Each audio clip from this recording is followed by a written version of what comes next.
Welcome to another episode of our Time Out for Weight Loss podcast. Today, I am totally honoured to have my friend and fellow podcaster joining us on this episode today. His name is Carl, and he's the host of Weight Loss Warriors podcast, and I'm sure he's going to tell us a little bit about that a little bit later. But today I'm super excited to get to know him and for him to share his story on his weight loss journey. So without further ado, welcome to Carl. Thank you very much, Angela. It's lovely to be here with you. Thank you for inviting me. Oh, it is great to have you, and even more so because I know that you're super, super busy. So it's great that you've been able to carve the time out to be with us today. And I know that my listeners are going to really enjoy your story and be totally inspired by your whole background and where your journey began and where you are today. So let's get going, Carl. Tell us a little bit about yourself. Where does your wellness and weight loss journey begin? Okay, perfect. So to give you a bit of background and your listeners, and thank you once again, Angela, I am from the UK, but I'm based in Barcelona. I moved here just over 15 years ago. And this was a big lifestyle change in itself for me. It's a very different way of living in Spain compared to the UK. But I very much found myself still with the same bad habits that I'd had in the UK, which is quite relevant to my journey. But I'd always since becoming a teenager struggled with my weight. I'd always been overweight, not somebody who was drastically unhappy. I always feel that my personality, my confidence that I'd had from a very young age really helped with that. But of course, being overweight, I was still unhappy and self-conscious and felt that it did hold me back in certain situations. And that continued really throughout my teenage years, my 20s, into my 30s. And then I realized I was going to be 40 quite soon. And that was quite a big hit for me. And somebody had said to me that, when you're 20s, you feel like you're invincible. When you're 30s, you may have a few aches and pains. But when you get to your 40s, all the damage that you're doing is likely to stick with you into your older years. So I had a bit of I don't want to say a midlife crisis, but I had one of these moments of reflection where I thought, right, okay, how am I living my life currently? Am I living in a healthy way? And the truth was, no, I wasn't. I was drinking too much, eating the wrong foods, just not really taking care of myself. I joined the gym. I don't know how many gyms I've joined in my lifetime, multiple, paid memberships, gone for like 3 months, always kind of just quit after that. So always going through that cycle of getting motivated, wanting to better myself, but never quite reaching my goal. And then because I was getting to 40 years old, it was on January 1st of 2022, it would have been, knowing that the following year, so in 2023, I'd be turning 40. And I was like, right, rather than waiting until I was 40, I wanted to reach my 40th year in the healthiest and best shape I'd ever been in. Yeah, no, I love that. And do you think that your mindset and your lifestyle would have been different if you hadn't have moved to Spain? What difference did moving to Spain make for you? Yeah, and that's a great question. And part of the reason I actually mentioned it, because I think the way of life, at least my way of life when I was in England compared to Spain, changed drastically. I found that during the week, I would go to work in the UK, I'd finish work, go home, watch telly, dinner in front of a TV, maybe play PlayStation, have a few beers, go to bed. And that was it. And then weekends, it would be, Friday night out, Saturday night out, Sunday, feeling sorry for myself with a hangover, eating takeaway or something like that. And that was pretty much the cycle that I was in, week out. So obviously, of course, I was overweight, I was unfit, I was unhealthy.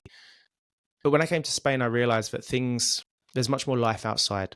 People, and obviously the weather, it helps so much, because in the afternoons, the shops are open until 8 or 9 o'clock. And so there's more life, just the days longer, which I really liked. And so I found that people would finish work. And although when I first got here, I was still going out drinking and having beers with colleagues and stuff like that. So it wasn't necessarily a healthier life, but the lifestyle changed. So I was doing more, I was a bit more active. And then as I got older, realizing that instead of using that time for drinking and going to the bars after work, I actually had the opportunity to exercise and to do things that were probably more in line with a healthy goal. rather than Yeah. just doing the same old things I'd been doing since, I was a young adult. Yeah, and that's so interesting because I think a lot of us recognise that when the weather is nice, even here in the UK, we've got those longer days. We're up earlier. We might go Mm. for that walk first thing in the morning. It's nice at lunchtime, so we go for that walk. We're moving more. We get home, and we're just out with friends, out in the garden, doing a bit of gardening, going for that walk in the evening, and we're just much more active because the weather lends itself to that.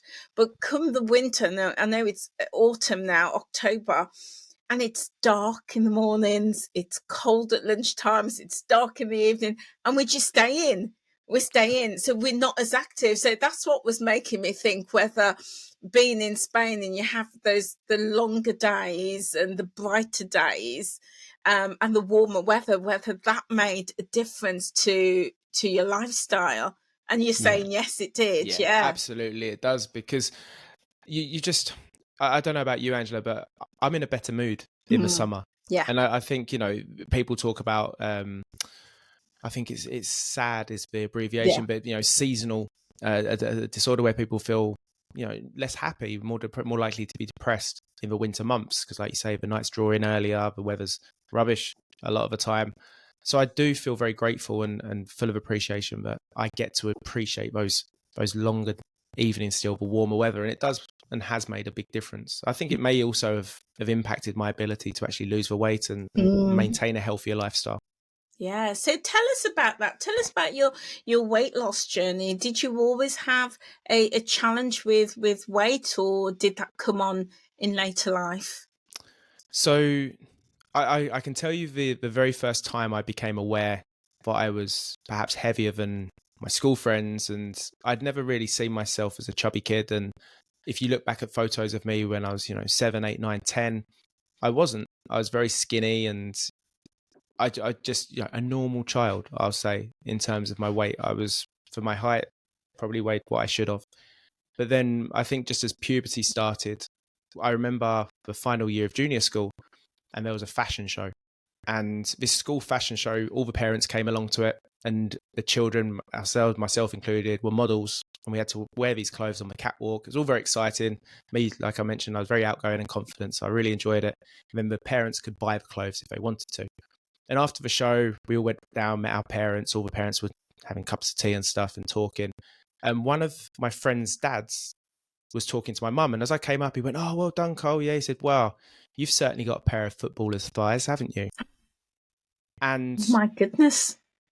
obviously he didn't say you've got fat legs, but even at like 11 years old, I instantly realized what he meant by that. And he meant it. Yeah, he said it in a joking way, and everyone just laughed it off and didn't say any more about it. But that really stuck with me, because instantly from that one sentence, I became concerned about the size of my legs, and then in turn looking at other people's, and had this complex about, having a bigger bum than everyone else. And that was unfortunately then backed up by a school trip to Switzerland in high school, where we were told the boys weren't allowed in the girls' rooms. Girls weren't allowed in boys' rooms, standard school rules. Me and my mate Matt had, snuck into the girls' rooms, standard school holidays, things like that happen. And we were in there, but one of the teachers came, and the girls were like, "Quick, hide under the bed." And so my mate slid under the bed. He was very, athletic, good looking guy, slid under the bed, no problem. And I went to slide under the bed, and I couldn't. My bum was, I was too big. I just didn't fit under the bed. And so I got caught and taken out, and then that became a bit of a joke at school. And so it's just, these for me were two key moments where I realized that I was bigger than other people. And as an adult, I think you have tools and coping mechanisms to kind of manage it, whether it's self-depreciating humor, making jokes about yourself in front of others to kind of get in there first, or whether it's, kind of ignoring it and just saying it doesn't matter, focusing on other things. And like I said, I was quite confident. So I was lucky in the fact that on the outside, at least, it didn't look like it bothered me. But of course, buying clothes, wanting to be fashionable, wanting to, go out, meet girls and do just normal things, with my weight always being at the front of my mind, it was difficult. And then obviously, if there was an argument or somebody wanted to be spiteful, the first thing they'd usually go for would be my weight. which was another thing, that or being ginger. But being ginger didn't bother me because that's something I couldn't change. That was something that I was born with, whereas being overweight was kind of a bit more hurtful. So, that continued, and I found ways of managing it. And as I said, I went through phases in my 20s, my 30s of having like campaigns to get a six pack for the summer. Well, six pack for the summer, Angela, I'll tell you, since I was 16, I kind of started every year, like this year I'm going to get a six pack for the summer. And it's kind of sad when I realized like I got to like 38, 39, I'd never done it. And every year, I'm going to do it. And it was just that constant cycle of failure. And then getting to a certain point each year and thinking it's not going to happen. And then kind of giving up and then not trying again until the end of that year when it came around again. And I think this kind of cyclical dieting and yo-yoing, it happens to so many people, and it's very difficult to manage. But that's pretty much how I lived my life. Yeah, I hear you. And those words cut and they stab and they can stay with us for a long time. So, because I totally hear you when you say those words, although it wasn't meant to cause hurt. When you was 11, you said you was in the gym. It was one of the parents said that about your thighs. Those words, I imagine, stayed with you and shaped you growing up. Yeah.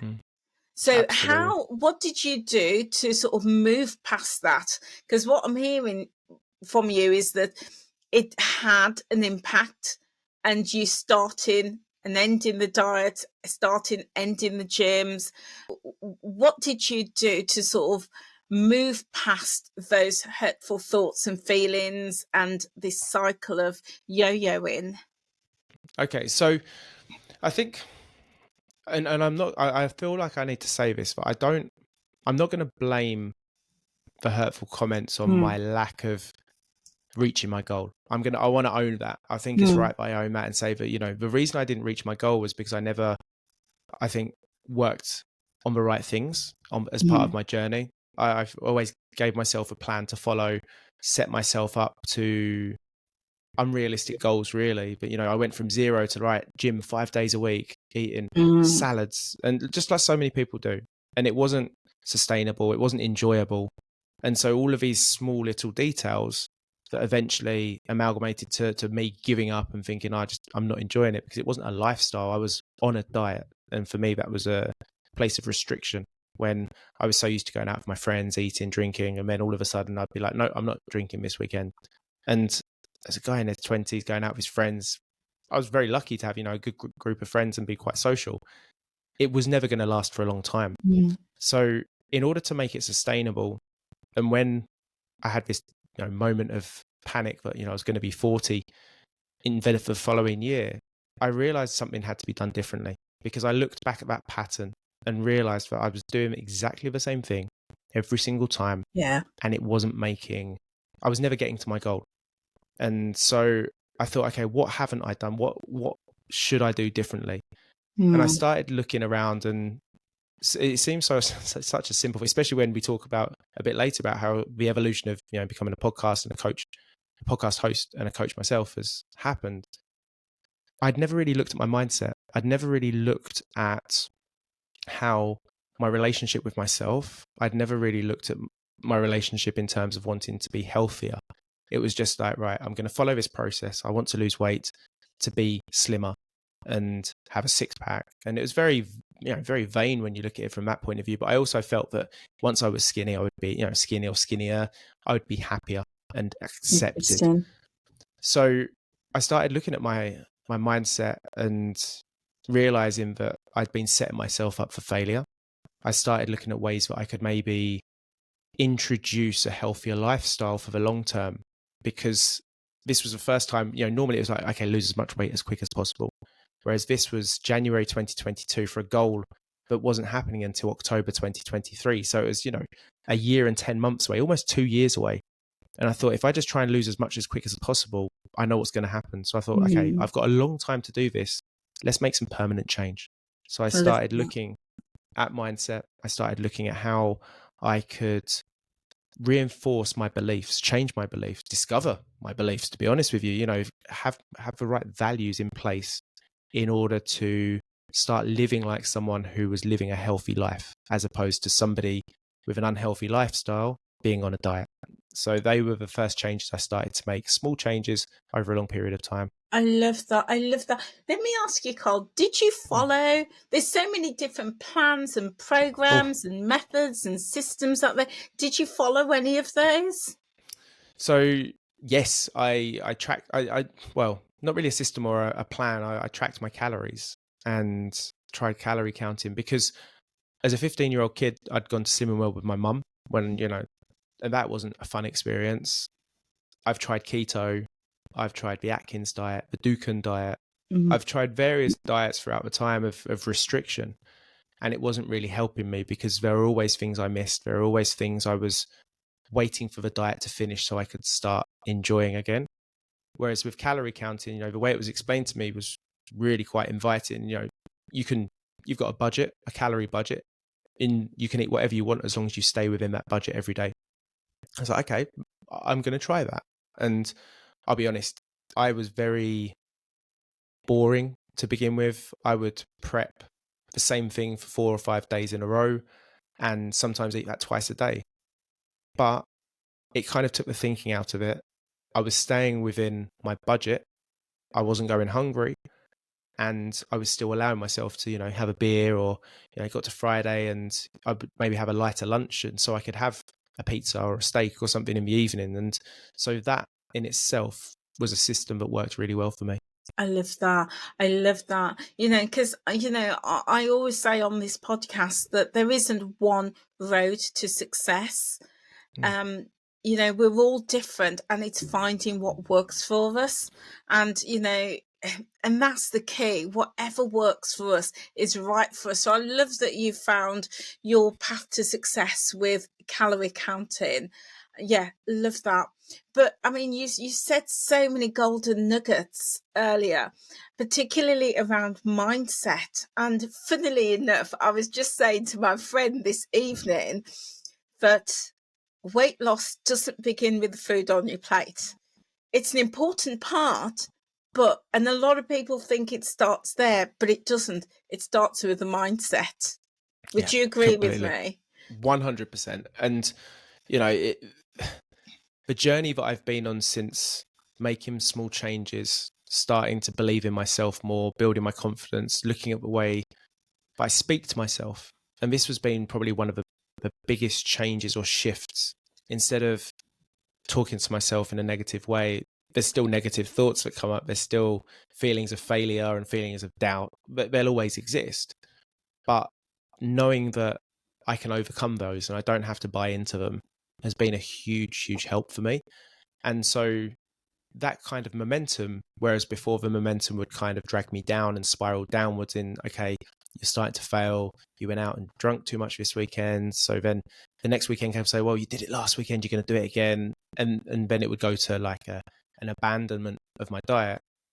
Now it was much more like, okay, Carl, you can do this. You can do this and you are doing it. And that was reinforced by the gym. That was helping a lot, going for more walks. And the momentum, rather than taking me down for the first time, was actually building me up and lifting me up because of that positivity that I had for myself. And I think that was such a key shift. And I mean, to the point now where I started a podcast to help other people with their mindset because I believed in it so much and saw the impact it had on myself. And then to become a mindset coach because I think it is the key. And, you said yourself, it's not the food on your plate. And I completely believe that weight loss is, it's a byproduct of a healthy mindset because when you work on your mindset, and it isn't just necessarily for weight loss, it's for, having a better career, being in a healthy relationship with yourself and other people. When you've got a healthy mindset, everything else feels easier, whether it is losing weight or anything else. I love that. I love that. A couple of things that you said that I just wanted to pick up on. You said, we can tell ourselves, I can do this. And I always think that that's very forward looking, but I love that you said that you tell yourself, I am doing it, which is in the present. And there's a big shift. It's an ocean apart, isn't it? Because I can do this implies I'll do it at some point in the future. and tomorrow never comes. But when we You're say, absolutely right. I am doing it, even though we have those ups and downs, the trips, the falls, we might have, feel that we've had something we shouldn't have done today. But if we keep telling ourselves, I am doing it, again, that's another mindset shift, isn't it? Yeah. And not only that, I think when you look too far ahead, you delay your happiness. Not only that, if you something that I didn't do, which has actually helped a lot, which I would encourage listeners to consider, is not to set a specific weight goal, not to pin everything on a specific weight. Yeah. And the reason for that is that I found every time I'd set a weight, I wanted to lose 3 stone, I wanted to hit 12 stone. All of these goals I'd hit, I felt like I was failing until I was going to reach it. And of course, I never reached it. So I always felt like I was failing. Whereas by saying and owning it, I am doing this. And like you said, there are still going to be days where it doesn't go to plan. There are going to be days where, something goes wrong, something happens and it just doesn't go well. But I think by living in the present, you can shorten those cycles of things going wrong. And it's easier to get that upward momentum again, rather than, okay, on a bad day, it's so far away, I'm never going to get there. So what's the point of trying? Whereas if you can pick out the wins of your journey you're currently on and talk to yourself like you are doing those things, it makes a huge difference to how you feel. It's similar to affirmations. I think they've been quite powerful as well. Absolutely. It's feeding the mind, isn't it? So the mindset shift has been huge for you. But I also heard you say, those little wins, but also finding those little successes every day, those wins, and those tiny little changes, making a tiny change every day, getting you to your goal. And only yesterday, I was talking to somebody and we were talking about, it's a management concept of making 1% change every day. And every time you do something, that was it. I was listening to podcasts, obviously, and That's where we spend most of our lives, isn't it? Yeah, we do. Yeah. And it said every time you do a podcast or create a YouTube video or create some kind of social media post, just do one thing, improve it by one thing.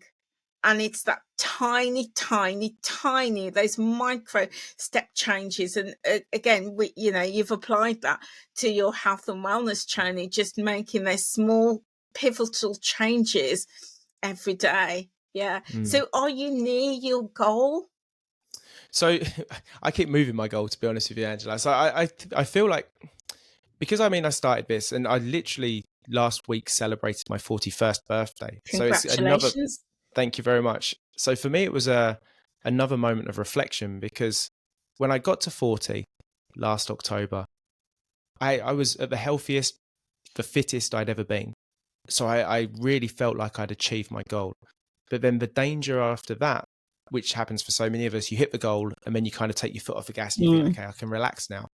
And I didn't want that to happen. And, I found myself starting to not go backwards, but be less concerned about my health, because I felt like I'd already reached my goal, but then realized that, this is now a lifetime thing. So over this last year and coming up to 41, I've been even more consistent and I've enjoyed my journey a lot more, because I haven't necessarily been putting any pressure on myself. I've just eased that pressure slightly. And the results that I've had is that it's enabled me to lose the weight that I've wanted to when I've wanted to. I've tried to bulk a couple of times. I've tried to gain muscle in the gym, and that hasn't gone particularly well, because I think that some of those old habits are still lurking around there. And when I've basically I've told myself I need to eat more calories than my body needs to gain muscle, it kind of opens the floodgates a little bit. And I'm like, well, okay, I can eat this again, I can eat that again. And you end up gaining more fat than you want to. So I spent from August, September time to now back going down and burning fat and trying to get my body fat down. And I've reached this week, my birthday, fitter than I was and healthier I was the year before. So I'd say mission accomplished. I could still maybe drop 1 or 2 kilos to be exactly where I want to be. But the thing is, I'm happy with how I'm living my life and I'm doing. So I It's love not, that, if Carl. I love that you are happy, because sometimes we're so focused on achieving success with a number on the scale. But you said that, you're happy where you are, and that is success in itself. I think it's so important that, when I look at my week and judge my happiness on, have I done the things that I wanted to, not have I weighed in at exactly the right Yeah. weight that I was supposed to.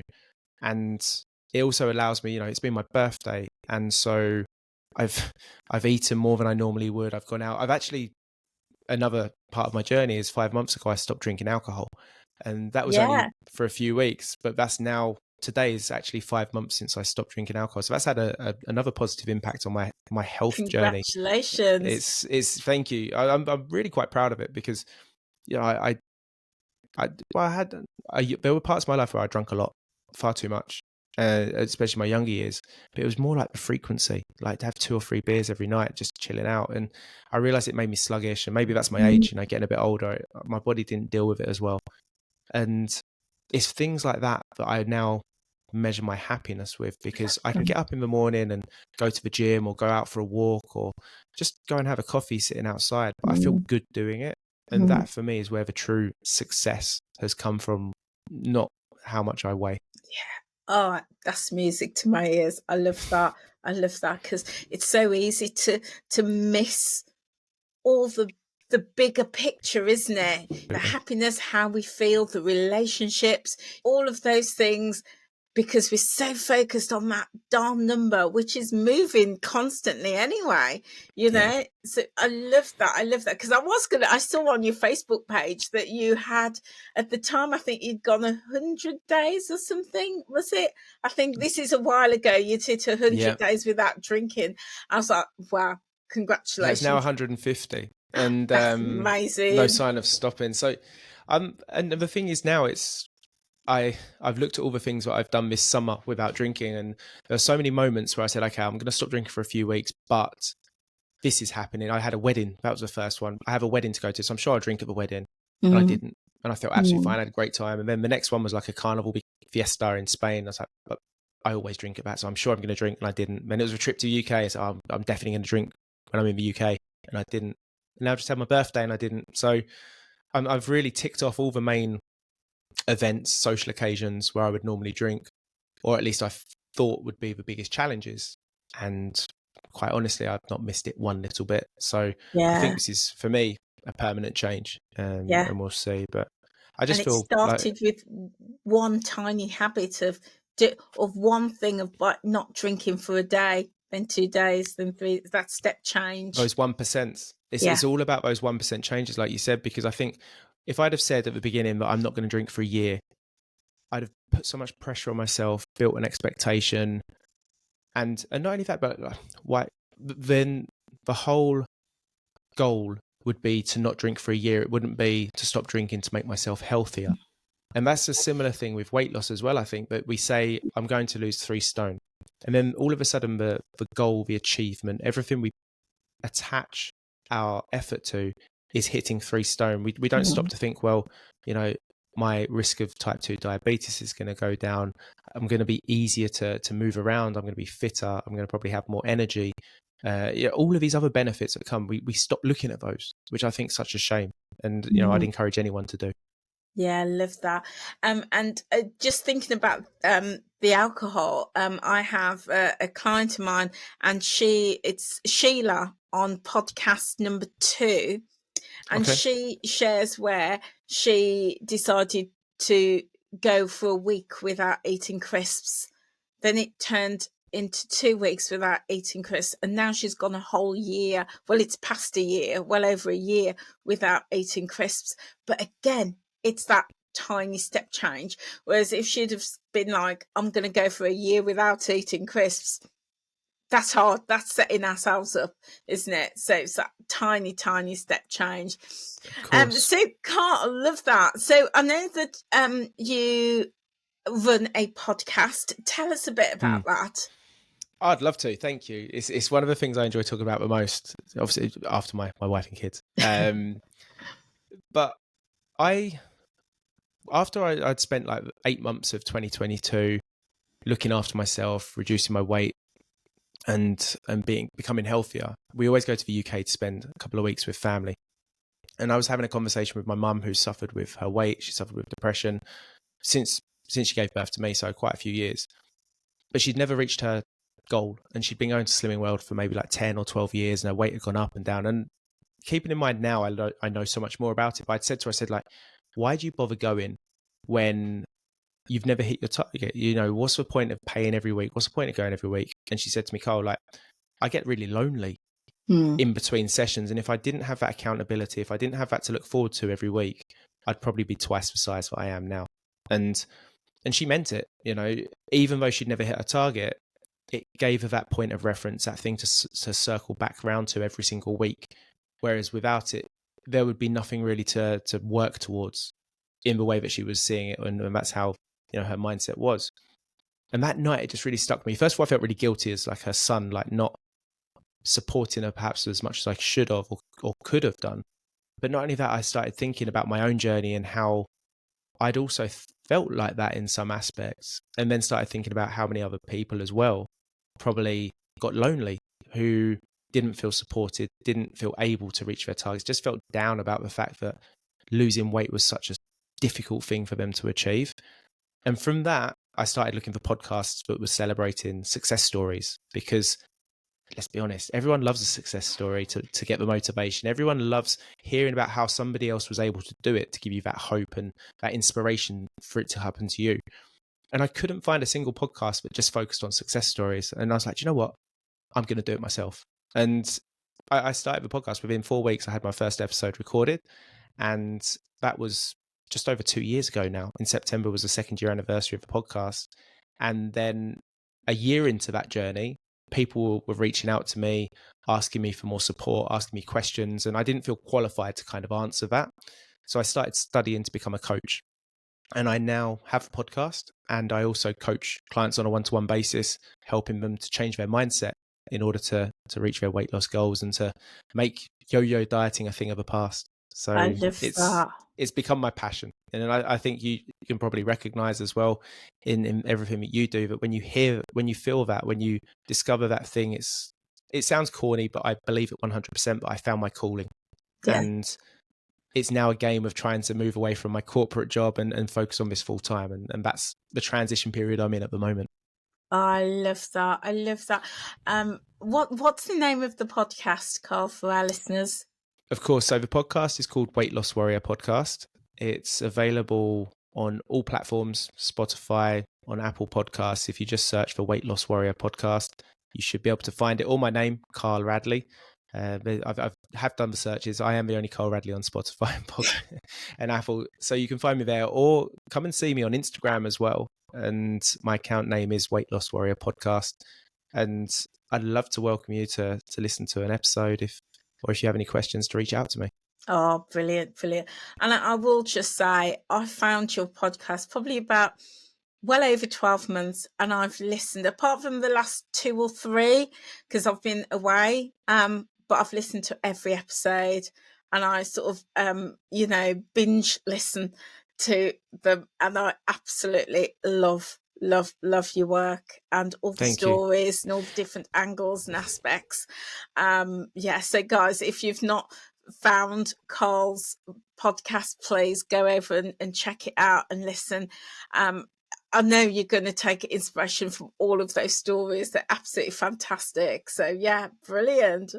And they have to listen to yours, Angela. If they haven't listened to your episode, they need to listen to it, because that's one of the most inspiring episodes that I've recorded. Thank you. But make sure that you look out for Angela's episode, because it was a great conversation. Thank you. So, Carl, you've had quite a journey, both personally on your own health and wellness journey, starting your podcast, all doing these different things. What have you learned about yourself on this journey? That's a really good question. I've learned that it's very easy to justify certain behaviors, certain habits, and that your mind, your brain will be very, very creative to drive you towards the dopamine, to drive you towards the easier option, to steer you away from that fear or that unknown. And if you don't listen to that, or at least be mindful of it, you get driven down this path that you have no control over. So one of the main things I think I've learned about myself is the fact that I still have doubts and fears and worries that I'm going to gain weight again, or, never going to be able to maintain this. But then I've also begun and now know how to trust myself. And so it isn't about stopping the negative voice in your head. It's about allowing it to be there, but knowing that you don't have to buy into it. You can create your own talk track and follow that. And I think that's been one of the biggest discoveries, I think, for myself, and helpful in me having true self-confidence and true self-belief. And that is why you are making such an incredible mark in the weight loss and wellness space with your podcast. You truly are. And I totally agree with you. Every day we will have that voice, that negative voice, that critical voice, but it's learning how to replace it. Yeah. And I know with your mindset coaching that you offer, is that something that you support people with, is replacing that yet? Tell us a bit about that. Oh, thank you. So I realized that for so many people who have tried to lose weight, the process works, whether it's Slimming Well, keto, calorie tracking. The process itself is the simple bit. You just pick the one that is the easiest with your life and you go on it. But with the mindset, it's years of trying things and it not working, the low self-esteem that comes with it, being self-conscious of the way that you look and absolutely dreading the social events and everything, that chips away at you, and it chips away at somebody's self-worth. And so a lot of people end up in this really very sad position of not having faith in themselves, not believing in themselves at all, and then having very low self-worth. So for me as a coach, one of the things that I work very, very hard on is to show people that your worth is not attached to how much you weigh. And that is not a permanent situation that you're in. You can change that. And really my job is to hold that space for those people until they're ready to take it back and hold it themselves again. And it's something that, using my experience, the things that I've been through, and having worked and listened as well to so many amazing people on the podcast, I've managed to channel that to help other people to discover it for themselves. And I love doing it. And it's just very, very rewarding, and allowing people to believe in themselves again, I think, is such a powerful thing. Yeah. Yeah.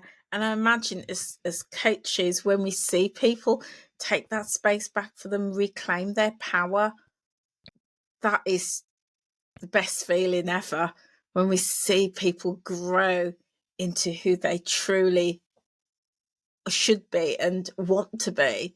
I love that. Fantastic. So we're coming towards the end of the podcast now, Carl, but two questions for you. Okay. Looking at where you've come from, when you started your whole journey, would you do anything different? Is there any changes you would make? I'd have started it 20 years ago. I wish, and it's so easy to say in hindsight, but I feel that unfortunately the whole weight loss industry is designed to make you focus on the plan rather than focus on your mindset. Yeah. And the thing I would have done differently would have been to start focusing on a sustainable lifestyle and the way I approach it from a mindset perspective, as opposed to just thinking that every time a diet failed, I was broken. I was the reason it failed. I was a failure. Because I realized very quickly that isn't the case. And once I started believing in myself and started having that faith and confidence that I could do it, and I was doing it, it became so easy. And it wasn't even about actually reaching the goal weight anymore. It was about creating that consistency and creating that momentum and maintaining that. And so that probably would have been the thing I would change. I'd have done it sooner, and I would have started focusing on mindset rather than just every time I wanted to lose weight, do the same thing I tried before without making any changes. Yeah. Yeah. I love that. And I totally hear you, because having been a coach, a weight loss coach, I see people come back into that space. They lose a bit, they leave, they gain the weight, and then they come back and do the same thing again. And it's kind of like trying to shift people to think, actually, we need to do something different here. Oh, Yeah. it really gets to me, like genuinely upsets me when I hear people say, you know, like, oh, I was doing this plan and it worked, but then I stopped going, I stopped following it, and I've regained the weight. And they put all of that failure on themselves without questioning the plan. And then and just like you said, Angela, you're absolutely right. They'll then say, and then it came to losing weight again, so I went back to that plan because last time it worked. But what that person doesn't actually really stop and think about is that plan was a process that worked, but the plan didn't give them the opportunity to believe in themselves and to make sustainable lifelong changes. It was only a short period of weight loss, but that's not sustainable. So people need to, I think, stop believing the plan works and they're for failure. And I think that could really be quite a big shift for people. Absolutely. And take their power back and start believing in themselves. So true. And as you important. say, on your journey, making those tiny little changes every single day, thinking about sustainability and working on the mindset. Yeah, love that. And my final question for you, it's going to be a foodie question, because you know me, I love food. Do you have a favourite dish? And if so, how have you built it into your journey? Okay, so if I can answer this in two parts, because the first thing that came to mind, and I'll say, I won't say it's my favorite, but I'll say it's something that I've eaten nearly every day for the last 2 years, and that's a tuna, mozzarella, pita. Because to get my protein goals, it's my mid-morning snack. I have it every single day. But people, they tell me, oh, you shouldn't eat so much tuna because of the mercury or something. And I think I've been absolutely fine. But that's the thing I'd say it's my favorite because it ticks the boxes. I always eat it. It's always nice. But the thing that I actually enjoy the most, my favorite thing is probably pizza. I love pizza. And this is probably part of the reason I was so overweight as a late teen, because I worked for 6 years at Domino's Pizza. But I just love pizza. I love trying new pizzas. I like trying different ones. So in terms of working that into my health plan, because if I ate pizza every day, I don't think I'd be able to maintain this weight loss. What I've managed to do is, as part of calorie counting, is just kind of plan ahead a little bit. Think to myself, okay, if I am going to have a pizza this weekend, or even midweek, or if we go out for lunch and there's pizza on the menu that I particularly like, how do I kind of taper my calorie intake around that for the rest of the day? And if I can't do it in one day, then even over 2 days, I kind of set up a 2-day calorie budget as opposed to a 1 day. And all it really means is eating a little less at dinner time, a little less for breakfast. I never skip a meal because I get hungry. If I go to the gym at 6 a.m, I find myself very, very hungry. So I don't skip meals. I don't starve myself in order to have that indulgent treat. But you can just reduce it slightly. And maybe my tuna and mozzarella pita that day will just be tuna pita without the mozzarella. And I'll save myself 100 calories. And you do that for a couple of days, and all of a sudden you can eat your pizza and not have to worry about it. And so I think it's just about finding that balance and not restricting yourself from those things, but also being able to moderate it so that you don't let that become a too regular thing. I love that. I love that you love the pizza and you have the pizza. I love that, because food has to be enjoyed. Yeah, and the thing is, Angela, I won't lie. Pizza. Probably some people think, oh, that's not, not much of a foodie if pizza's your favorite thing. I just love food. I love all food. And living in Spain, there's so many nice natural dishes that are creative. I love eating, but you have to remember as well, they use a lot of olive oil. So that's very, very calorific. So you have to kind of moderate that as well a little bit. But again, once you know and understand a little bit, you don't need to know a lot, but a little bit about nutrition, it becomes so much easier to do. Yeah. And I know for me, that's been the absolute key on my journey, is really understanding nutrition and really focusing on that. And then that opens this whole world up where you can eat whatever you want. It's just getting that balance right. So that's why I love that you love. And last week when I was on holiday, I had fried chicken most days, and it was absolutely delicious, That's great. But it was balanced out with lots of salads, lots of walking, it's just getting that balance right. I love that. Carl, thank you so much. What an insightful episode and story you've shared with us. There are just so many golden nuggets. I know that our listeners are going to be sitting there with their pens and paper and sort of jotting things down because you've just dropped so many golden nuggets. So thank you. Thank you so much. Thanks to you, Angela. It's been a pleasure talking to you, and thank you for inviting me to talk about it. And I love what you're doing here, and wish you all the best with your podcast, because it's really helping to make a difference in people's lives. So keep up the amazing work. Thank you. And, I was totally inspired by you and what you do. So thank you to you. And I know you've got some really exciting things happening in the future. So maybe in the future you might want to come back on and tell our audience about it. Yeah. I would absolutely love to. And I'm sure we can work out a special deal for your listeners as well. Indeed, when that goes live. Absolutely. Carl, thank you so much. And thank you to you guys for tuning in and listening. And if you have enjoyed this podcast, then do check out all our other podcasts or other episodes. If you're listening on Spotify, and if you're watching this on YouTube, then feel free to also check out some of our other content.